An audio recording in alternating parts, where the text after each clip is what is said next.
Magandang tanghali mga kapatid. Divisoria, Taytay Tiangge, at mga mall.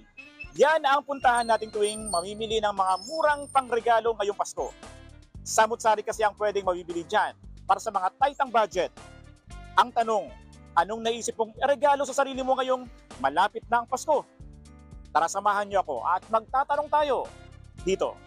Ang regalo ko sa sarili ko bilang head of the family, sana yung financial crisis, malusutan, and then sa next New Year is healthy and then more blessing.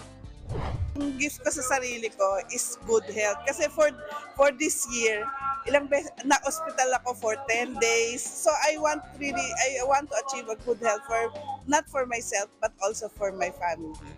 Ireregalo ko sa sarili ko ngayong magpapasko. I want to be with my sisters. I want to enjoy the season with them, to have happiness, peace of mind, and the joy of Christmas. Sharing my blessings to my family and friends in Iriga City. Sa mga gamit ko na magagamit ko sa susunod na taon, etong taon po. Kagaya ng sapatos, damit.